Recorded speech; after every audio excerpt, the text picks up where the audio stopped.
și mama gospodina avea un creangă.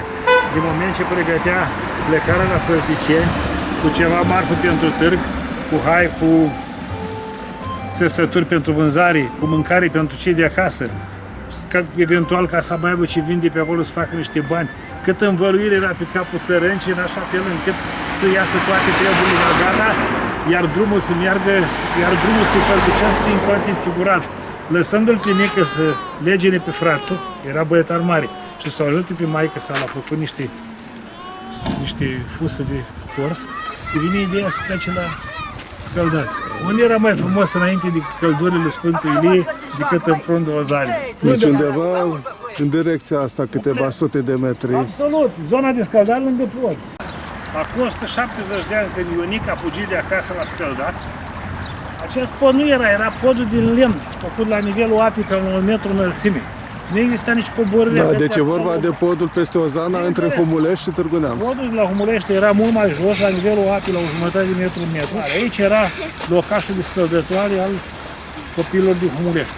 Creangă, venind de la Maixa, legându-l pe frațul, părăsind casa, dai seama că el în 5-10 minute a ajuns la Baltă. Venind pe strada Căprioare, care probabil că era o cărare mai lăduță sau un loc de căruță, a ajuns la locul de scăldat, unde Maixa vine după el și găsește hainele. Normal că înapoi, când a plecat, fără haine, nu se mai putea duce pe stradă și a luat omul prin grădini. Dând-o prin grădini, dintr-o grădină în alta, fiind simțit de câine, dura mai mult drumul până acasă. Ei, ajungând acasă supărat, s-a prezentat la Maixa și a pus cenușă în cap. Deci trebuie să amintim că în acest loc, sau aproximativ în acest loc unde Ion Creangă era la scăldat, mai jos erau fetele care ghileau pânza sau...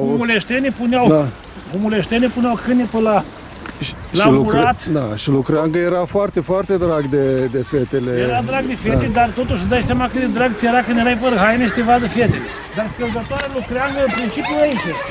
Această apă cu acest mal, i-a asigurat locul în care scriitorul s-a scăldat pe la 90 ani, n-avem mai mult. Suntem pe actualul dig al Ozanei, de pe malul drept. Aici era locul unde se scălda Ion Creangă. Și încercăm aproximativ să reconstituim drumul lui Ion Creangă, dezbrăcat la nudul gol, prin grădinile oamenilor. Că nu putea merge pe drum, că era văzut. Nu la nud, la pielea goală. La pielea goală. Ieșind din apă dezbrăcat ca să ajungă acasă, prin câte locuri și grădini ar fi trebuit să iasă, să meargă pe câte haturi, prin câte garduri din ele să treacă ca să ajungă la Maixa. Oricum, grădinile lui Trăznea sunt în zona asta, așa acum, unul dintre ele. În linie dreaptă ar fi vreo 200 de metri până la casa lui. 200-300 de metri și pe vremea aceea erau multe loturi, că el trecea dintr-o grădină în alta, chiar era simțit de câini. De aici, de la capătul podului de la Humulești, încercăm să reconstituim drumul lui Ion Creangă spre casă, dezbrăcat prin grădini, ca să nu fie văzut de oameni. Trecând din Răchitișuri, din Tufișuri, a trecut prin grădinile oamenilor. Numai prin grădini, intrând prin gardurile din ele, ajungând în dreptul grădinului Trăznea, așa cum ai spus, fără să-l prindă câini. Da, Trăznea avea niște câini vestiți de răi. Urbanistica în sat aici era la 100 de metri, 150 de metri căsuță. Restul erau locuri de hrană, grădini, porumb, cartofi, pomi. Nu era terenul ocupat, casă lângă casă, ca mai locuri de hrană, obligatoriu erau loc de hrană, grădină în jurul casei care sunt chiriate la Mănăstirea Neamț. Da? Mănăstirea le lăsa loc de hrană prin jurul casei, pentru că plăteau aceste înlesniri funciare. Da, și spuneai totuși că și în prezent, în zona asta, locuiesc urmașii lui Trăznea. În prezent, în zona asta, familia Trăznea este și acum aici. Chiar dacă ocupă o suprafață cu o gospodărie mai mică.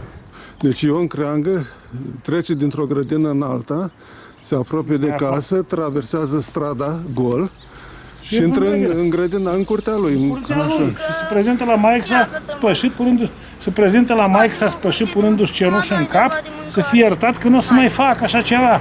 Și se apucă de ajutor pentru Maixa să citească, să legine copilul și probabil să-și toarcă ceva. Ca să-și recupereze din pagubă, să fie iertat. După câteva zile, mama chiar l-a lăudat și atunci au plâns amândoi de emoție. El și-a dat seama de pozna care a făcut-o, că Maixa era învăluită până peste cap de treabă. Uite, auzim câinele lui Trăznea. partea stângă. Nu, parcă în dreapta erau mai mari, eh? Ai spus de familia Trăstea, da? Aici, ne. Ei, nu se știe. Urmași. Care din urmașa lui Trăsnea locuiește aici în marginea străzii Căpluarii? Unul dintre urmașii proprietarilor care au avut grădina, bineînțeles, grădină care era onorată de vizita lui Creangă. Da. Da. Și uite aici vedem autocale, sunt lângă casa lui Creangă și casa lui Creangă Îți dai seama, este... Trăsnea era de cine?